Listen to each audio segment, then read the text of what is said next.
Okay, this is a tour of the chicken coop. We just finished it last night.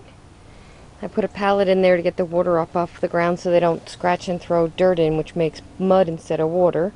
I have 3 containers in here because I got to teach them to drink out of the big one rather than the little ones.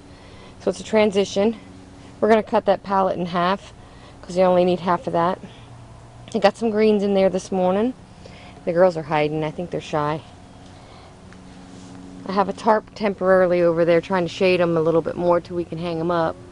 But if you can see in there, there's the girls. Say hi, girls. Come say hi.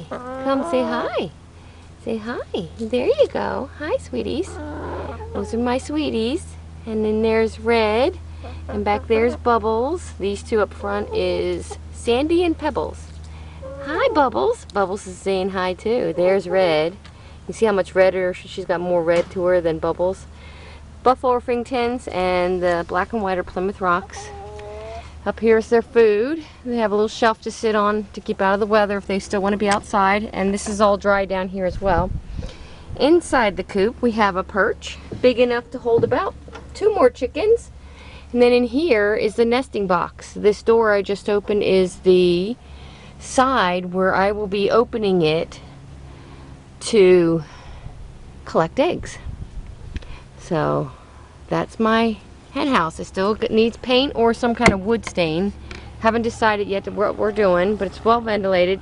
Since we're in Florida, we don't need to really pack it up real hard for winter, but we will be installing a light and we will be installing flaps to close off some of these areas just in case we get a dip in temperatures.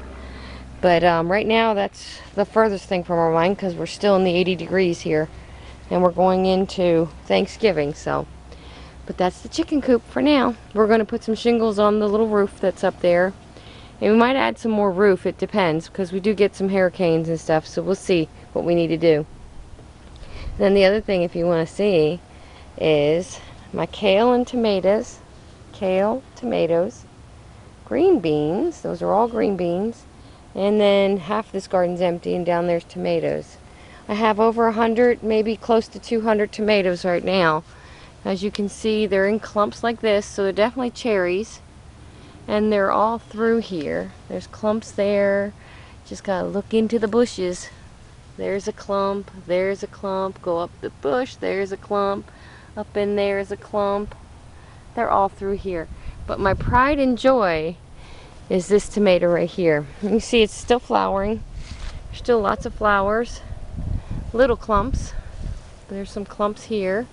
But the best part is when you get below the thickest leaves, 1, 2, 3, 4 clumps. I've counted over 65 tomatoes on this tomato plant. And then here's Jimmy's mammoth jalapeno. Still producing, so. And this is just the beginning. Over here I have corn growing. As you can see, my corn is doing pretty good right now. I have some cabbage seedlings over there. And here is my lettuce. Almost gone to seed already. Didn't take long down here. And my greens. These are my collard greens. And here are some more collard greens. This is fennel. My herbs, basil, rosemary, thyme, oregano, sage, parsley. Some mustard greens, some peppers. I just unshaded those mustard greens that covered them. And then the broccoli, what's left from the chickens eating them. And then I got a celery growing right there. Is a young celery. So, still learning a lot. I got some, I believe this is garlic right here. I have labels, but they get buried over time. But that's my garden.